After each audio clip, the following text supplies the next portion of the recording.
Hello students, how are you all? Hope all of you are well.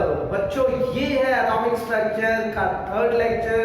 Second lecture में हम लोगों ने complete किया था discovery of proton and discovery of neutron. इस lecture में सबसे पहले हम जानेंगे कि इन पार्टिकल्स, सब एटॉमिक पार्टिकल, इलेक्ट्रॉन, प्रोटॉन और न्यूट्रॉन, ये जो तीनों हमारे फंडामेंटल पार्टिकल हैं, इनके क्या मास है, इनके क्या सिंबल है, इनके क्या चार्ज है और इनके डिस्कवरर कौन कौन है। बहुत बार ये क्वेश्चन मेरे सामने आया कि बच्चों ने कहा सर आप तो पढ़ा रहे थे कि कैथोड रेज का डिस्कवर जो है जूलियस प्लकर ने किया है, लेकिन बुक में लिखा है इलेक्ट्रॉन का डिस्कवर जो है जे थॉमसन ने किया है।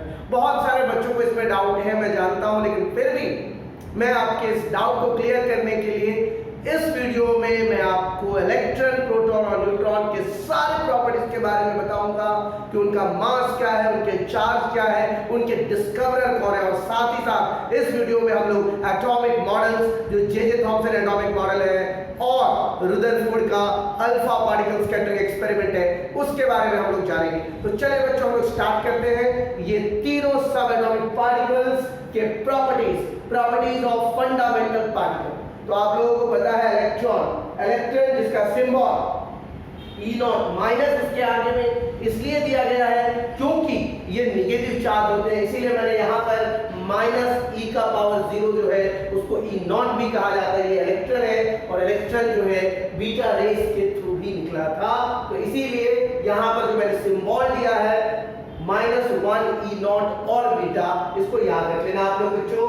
इलेक्ट्रॉन के मास की बात करें तो 9.106 into 10⁻31 kg, ये मास परफेक्ट मास है। किसी भी क्वेश्चन में ये 3 डिजिट से ज्यादा वैल्यू नहीं लेना है, तो इसीलिए बच्चों मास ऑफ इलेक्ट्रॉन आप लोगों को लर्न कर लेना है, जिसकी वैल्यू 9.106 into 10⁻31 kg। और अगर हम इसको ASU या AMU में कन्वर्ट करेंगे, AMU की वैल्यू पहले मैं आपको बता देता हूं, 1 AMU is equal to 1.66 into 10⁻27 kg। और यहाँ पर अगर इसी वैल्यू को आप पुटअप करोगे तो मास ऑफ इलेक्ट्रॉन आपका निकलेगा 0.000548 AMU।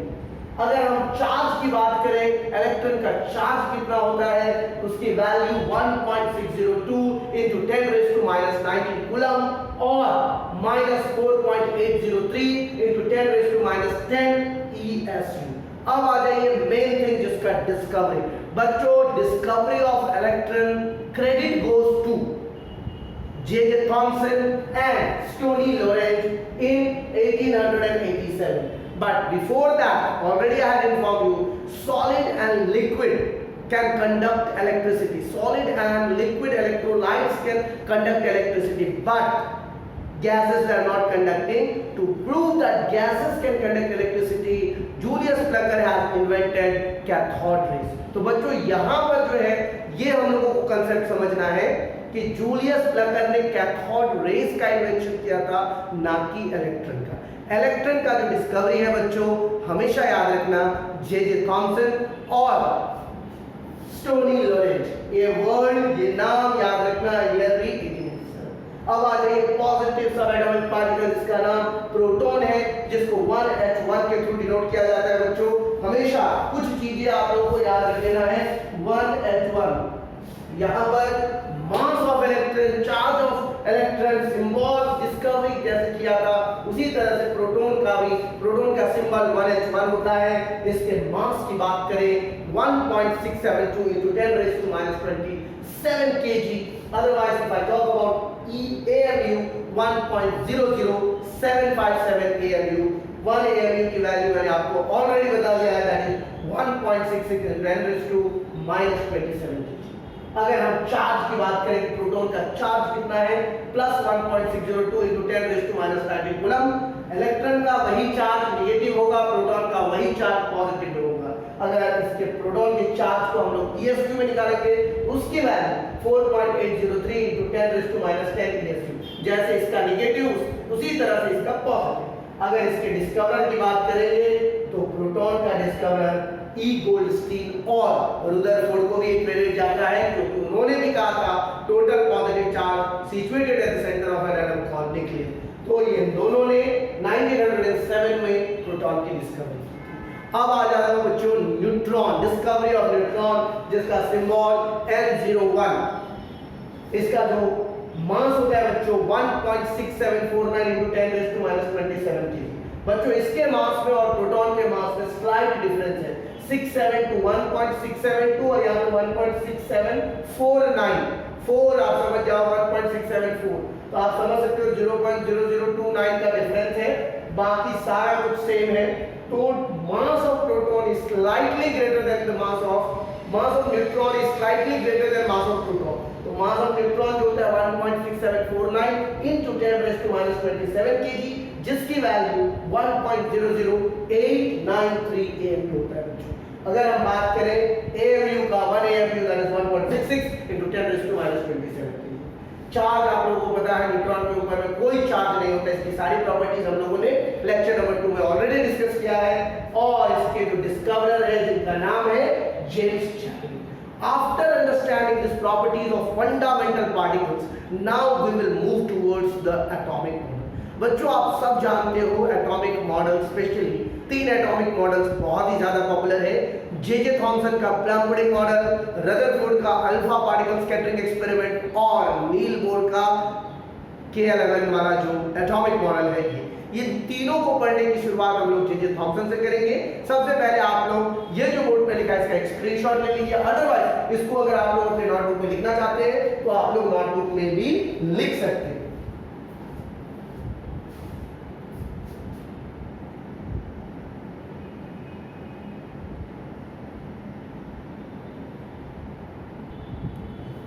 तो बच्चों अब जो हम पढ़ेंगे एटॉमिक मॉडल्स। अब आपके दिमाग में क्वेश्चन आएगा कि सर ये एटॉमिक मॉडल का पढ़ाई हम लोगों को क्यों करना जरूरी है, राइट? बिल्कुल बच्चे, आपके दिमाग में जो क्वेश्चंस आते हैं that is 100% right. Atomic models का पढ़ाई हम लोगों को इसलिए करना जरूरी है क्योंकि एटॉमिक मॉडल में हम लोगों को पता चला कि एटम्स के शेप कैसे हैं, उनके अंदर में ये सब एटॉमिक पार्टिकल्स कहाँ कहाँ पे हैं। तो जे थॉमसन पहले साइंटिस्ट थे जिन्होंने एटॉमिक मॉडल के बारे में कोई थ्योरी दी थी। So he was the first scientist to propose a detailed model of an atom. किसी भी एटम का जो मॉडल कैसा होगा उसके बारे में ये पहले साइंटिस्ट थे जिन्होंने डिटेल दिया। इनके थ्योरी में इन्होंने कहा था कि एक प्लम, एक वाटरमेलन की तरह एटम का शेप होगा, जिसमें वो रेड कलर का जो पार्ट होता है वाटरमेलन के अंदर में, उसी तरह से प्रोटॉन हर जगह स्प्रेड होगा और इलेक्ट्रॉन जो ब्लैक कलर के सीड्स होते हैं वाटरमेलन में कहीं कहीं स्प्रेड होगा। तो बच्चों इनका जो एटॉमिक मॉडल में इन्होंने जो मेन प्रपोज किया, J Thomson propose that an atom consist of a uniform sphere of positive charge. उनका कहना था एटम जो होता है वो एक स्फीयर होता है और उसके अंदर में बहुत सारे पॉजिटिव चार्ज होते हैं, in which the electrons are present at some places, और उस पॉजिटिव स्फीयर में कहीं कहीं नेगेटिव चार्ज भी प्रेजेंट होते हैं जिसको हम लोग इलेक्ट्रॉन्स कहते हैं। और इसको उन्होंने कंपेयर किया था प्लम से, इसीलिए इस मॉडल को प्लम पुडिंग मॉडल भी कहा जाता है। तो बच्चों ये है हमारा पॉजिटिव चार्ज वाला स्फीयर, जो पॉजिटिव चार्ज वाले स्फीयर में कहीं कहीं पर आपको इलेक्ट्रॉन दिखाया गया। और इस थ्योरी के वजह से जे थॉमसन को नोबेल प्राइज मिला था, because he was the first scientist to give a detail about any atomic.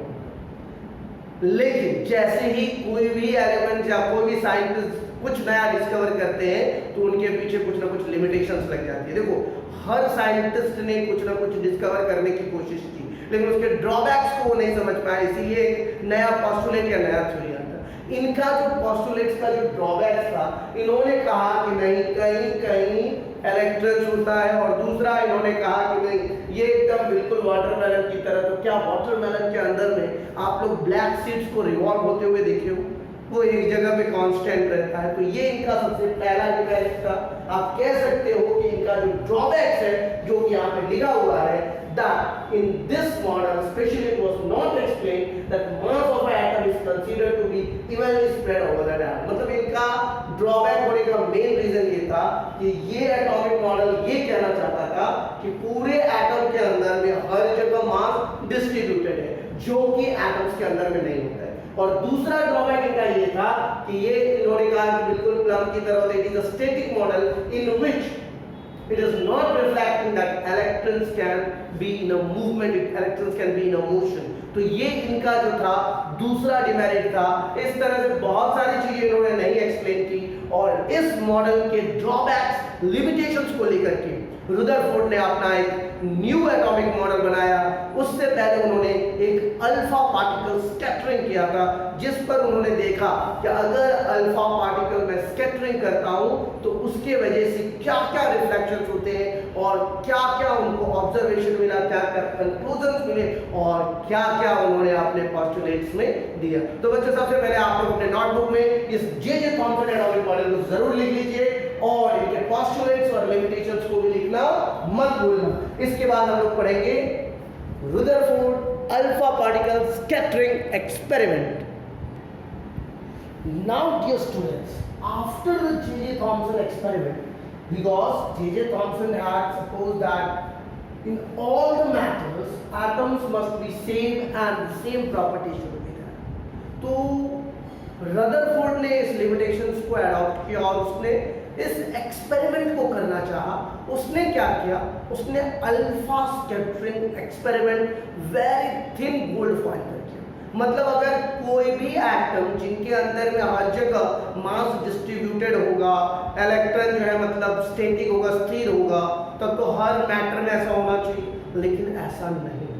इसके लिए क्या किया, रदरफोर्ड ने अल्फा स्कैटरिंग एक्सपेरिमेंट किया।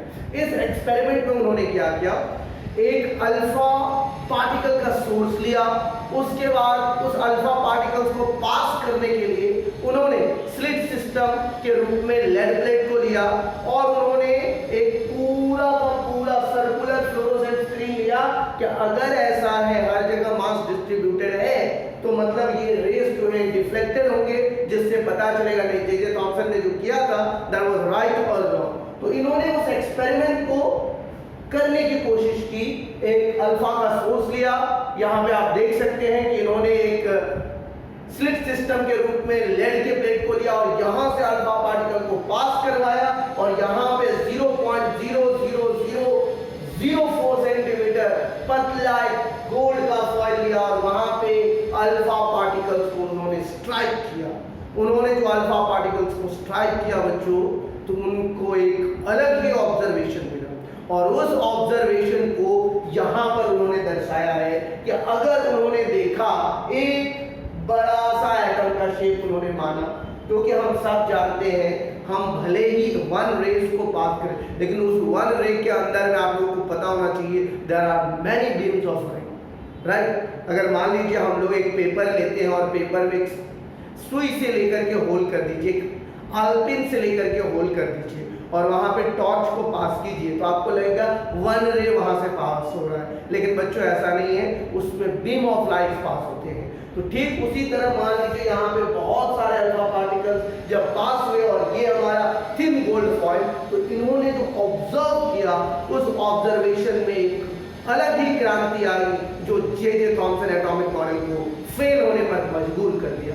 उन्होंने देखा बहुत सारे अल्फा पार्टिकल्स हैं जो बिना रुके हुए डायरेक्टली पास हो जाते हैं, मतलब वो without any striking they our body undeflected. मतलब जिस तरह से जे.जे. थॉमसन ने कहा था कि नहीं एटम के हर जगह में प्रोटॉन है, तो प्रोटॉन नहीं है बच्चों, डिफ्लेक्टेड हो रहा है।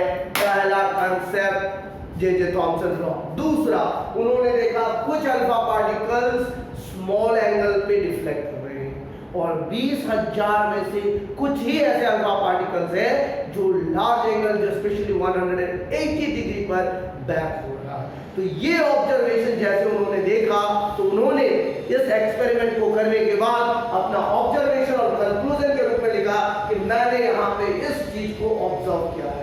इस चीज को ऑब्जर्व, सबसे पहला ऑब्जर्वेशन उन्होंने लिखा कि most of the alpha particles around 99.9% of alpha particles went straight without suffering any deflection। कहने का मतलब उन्होंने अल्फा पार्टिकल्स को थोड़ा भी रोका टोका नहीं, डायरेक्ट एटम में से 99 point alpha rays were undeflected। Second point, a very few of them got deflected with a small angle।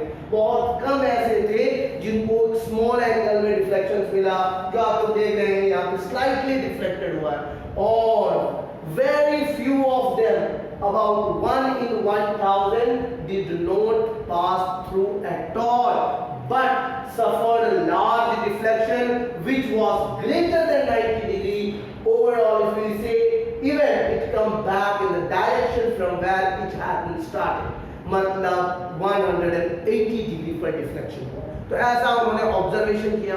Observation करते समय उनके दिमाग में होगा कि ये ऑब्जर्व हो रहा है, तो इसका कंक्लूजन क्या होगा। तो कंक्लूजन के रूप में उन्होंने सबसे पहला लिखा कि सबसे पहले तो बहुत सारे जो अल्फा रेज थे, अल्फा पार्टिकल्स डायरेक्टली बिना डिफ्लेक्शन के पास हो जाते थे।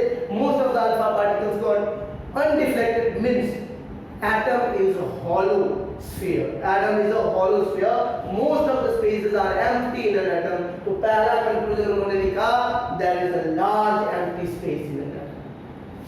दूसरा उन्होंने देखा कि अगर वो one particle out of around 120,000 raise में से अगर एक पार्टिकल भी यहाँ से वापस उसी डायरेक्शन में जा रहा है जहां से आया था, इसका मतलब ये हुआ कि यहाँ पर कोई इस अल्फा पॉजिटिव चार्ज पार्टिकल से भी ज्यादा कुछ पॉजिटिव है जो वहां पे उसको स्ट्राइक करता है, उसका जो कॉलिजन है इसका फोर्स ग्रेटर है, इसीलिए वापस इस अल्फा रेज को वापस उसी डायरेक्शन में भेज देता है जहां से वो आया था। तो उन्होंने लिखा कुछ ना कुछ पॉजिटिव चार्ज है वहां पर, उस पॉजिटिव चार्ज का नाम उन्होंने न्यूक्लियस दिया कि total positive charge situated at the centre of an atom called nucleus. मतलब न्यूक्लियस के पास जितना भी एटम का पॉजिटिव चार्ज होगा वो न्यूक्लियस बीच में सेंटर ऑफ एन एटम में स्टोर होगा, और वो उसका जो फोर्स है वो उससे भी ज्यादा फोर्स है, इसीलिए उस अल्फा रेज जो पॉजिटिव चार्ज है, सिर्फ पॉजिटिव अल्फा रेज है और न्यूक्लियस में भी पॉजिटिव चार्ज है, इसीलिए उसको वापस भेज रहा है। और very few of the alpha particles suffered strong deflections or even return to their original path, indicates that the nucleus is a very rigid. Nucleus जो है बहुत ही कठोर है, बहुत ही पॉजिटिव चार्ज है उसके अंदर में, and alpha particles recoil to redirect collision with a heavy charge mass. मतलब अल्फा पार्टिकल्स को कुछ भारी मास से टकराया, इसीलिए अल्फा पार्टिकल्स 180 डिग्री में वापस आ गए। तो ये इन्होंने ऑब्जर्वेशन किया, और इस ऑब्जर्वेशन के बाद जब उन्होंने एप्लीकेशन किया इस ऑब्जर्वेशन को, तो उस एप्लीकेशन में पता चला कि एटम का साइज क्या है, न्यूक्लियस का साइज क्या है, दोनों का वॉल्यूम का रेशियो क्या है वो पता चला।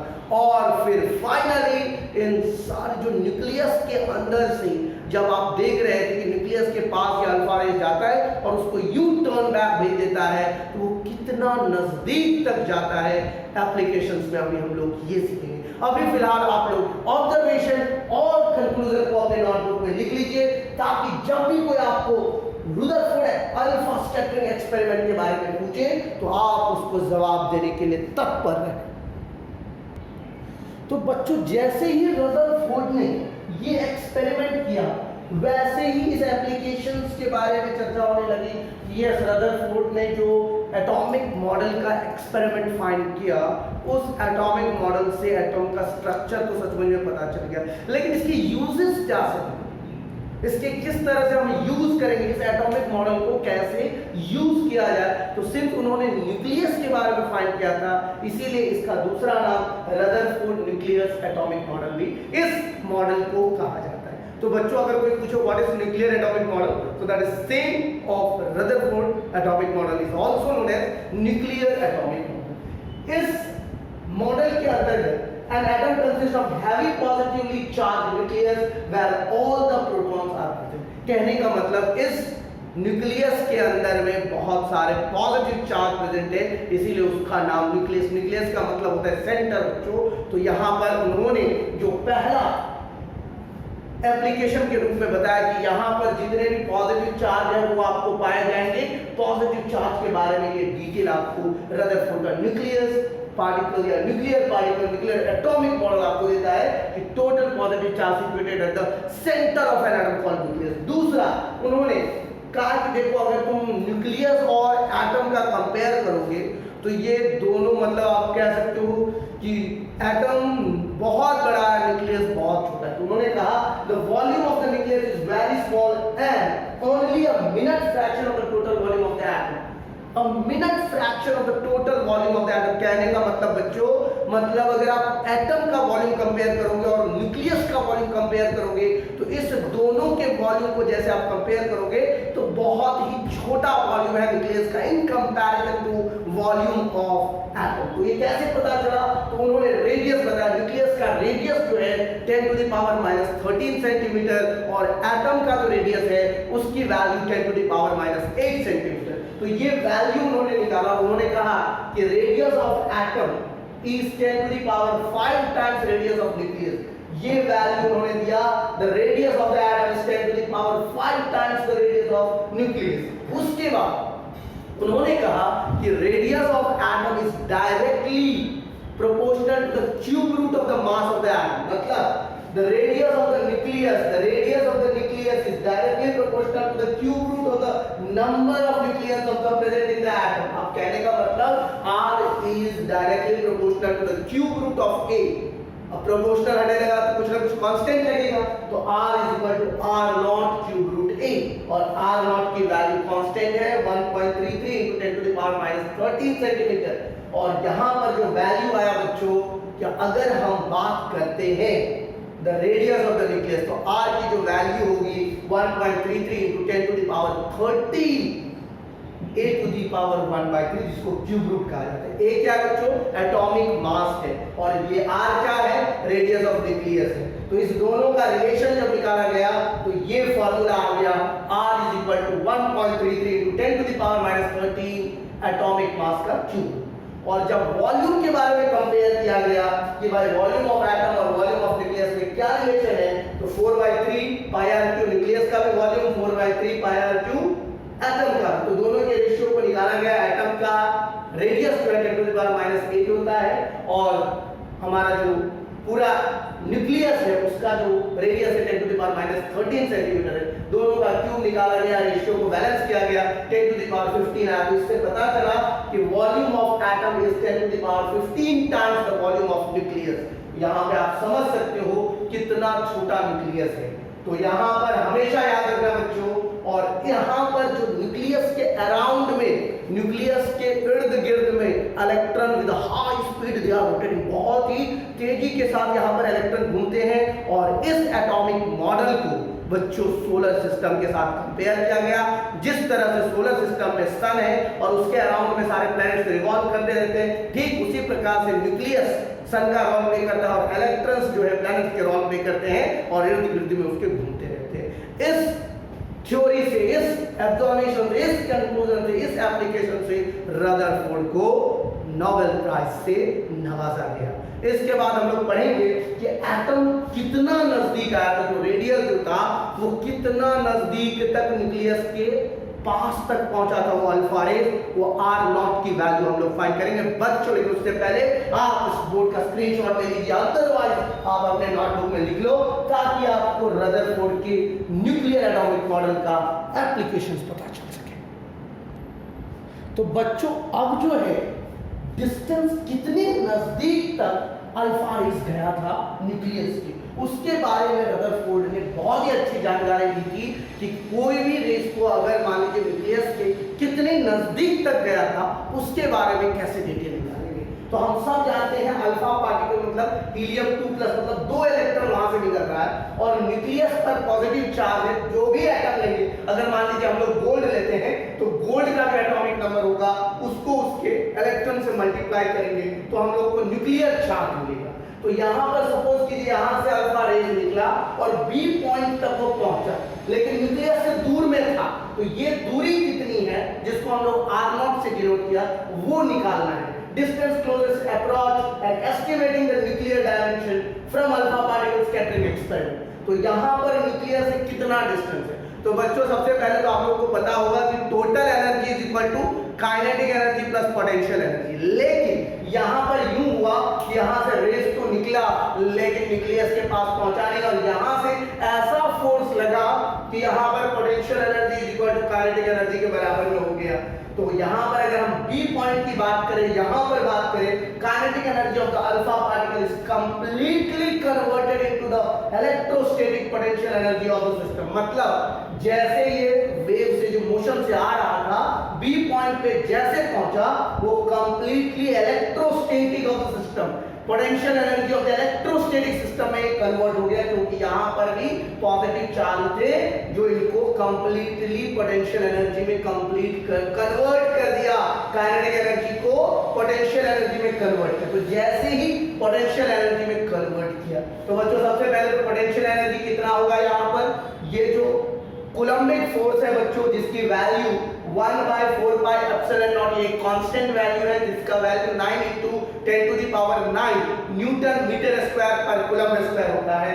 और सिंस 2 इलेक्ट्रॉन आ रहा था, तो 2 इलेक्ट्रॉन न्यूक्लियस के ऊपर में जो चार्ज है Ze और नीचे में जो डिस्टेंस है r0, तो ये पोटेंशियल होगी। इस एटम के अंदर में इतनी ताकत थी कि ताकि ये काइनेटिक एनर्जी को इसकी पोटेंशियल में वापस रिटर्न कर दिया। बच्चों काइनेटिक एनर्जी हम लोग जानते हैं 12 mv² होगा, तो यहाँ पर जो अल्फा पार्टिकल का मास होगा वो, और उसकी जो स्पीड है जिसको हम लोगों ने u से डिनोट किया है, तो यहाँ पर u²। अगर इस दोनों फोर्स को आप बैलेंस कीजिएगा, जब इक्वेट कीजिएगा दोनों फोर्स को, मतलब काइनेटिक एनर्जी और पोटेंशियल एनर्जी, तो काइनेटिक एनर्जी की वैल्यू आप देख लीजिए 2Ze², इसको लिख सकते हो या नहीं लिख सकते हो, 2e जो 2 इलेक्ट्रॉन है और Ze जो न्यूक्लियर चार्ज है, इस दोनों को जब आप मल्टीप्लाई करोगे तो 2Ze² होगा और 4 pi epsilon not into r0 which will be equal to half ma u², जिसको हम लोगों ने यहाँ पर मास ऑफ अल्फा पार्टिकल और वेलोसिटी ऑफ अल्फा पार्टिकल के रूप में डिनोट किया है। दोनों को जब इक्वेट करोगे आप और यहाँ से जब r0 की वैल्यू निकालोगे तो 2Ze²/4 pi epsilon not into half mu² या mv², जिसका वैल्यू काइनेटिक एनर्जी होता है, तो 1/4 pi epsilon not into 2Ze² upon kinetic energy. अब यहाँ पर अगर हम गोल्ड फॉइल की बात करें, तो गोल्ड फॉइल में kinetic energy 7.7 macro electron volt, macro का मतलब होता है 10⁻⁻6 और माइक्रो का मतलब होता है 10⁻⁻6।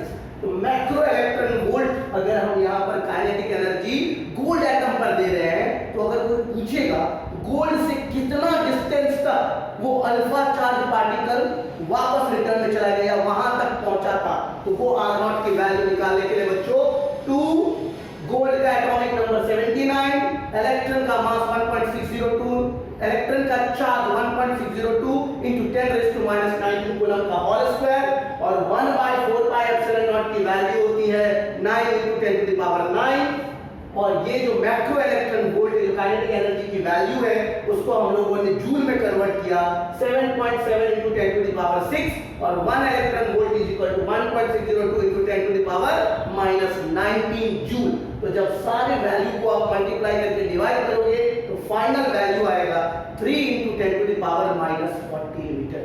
बच्चों गोल्ड फॉइल में अल्फा रेज 3 × 10⁻14 तक पहुंचा था, उसके नजदीक नहीं पहुंचा। उसके नजदीक से मतलब गोल्ड ने वहां से इस अल्फा पार्टिकल को अलविदा कह दिया, यहां से निकाल, मतलब इस अप्रोच तक पहुंचा था, जिस डिस्टेंस तक पहुंचा था गोल्ड फॉइल एक्सपेरिमेंट में जो रदरफोर्ड ने किया था, उसकी वैल्यू 3 × 10⁻14 मीटर है। अगर हम काइनेटिक एनर्जी की वैल्यू 7.7 मैक्रो इलेक्ट्रॉन वोल्ट। इतना सब करने के बावजूद भी इसके अंदर भी लिमिटेशंस हैं।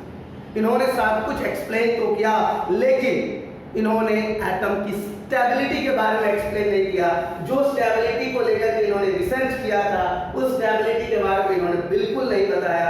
इसके लिए मैक्सवेल ने कहा कि कोई भी बॉडी जब एनर्जी, मतलब अगर मान लीजिए मोशन में है, काइनेटिक एनर्जी में है, तो वो इलेक्ट्रॉन जो है यहाँ पर एनर्जी कंटिन्यूअसली लूज करेगा in the form of electromagnetic radiation. किस फॉर्म में? इलेक्ट्रोमैग्नेटिक के फॉर्म में रेडिएशन इमिट करेंगे। अगर मान लीजिए न्यूक्लियस रेडिएशन इमिट कर रहा है कंटिन्यूअसली, यहाँ पर समझ लीजिए कि हमारा ये न्यूक्लियस है और ये न्यूक्लियस का यहाँ पर इलेक्ट्रॉन है।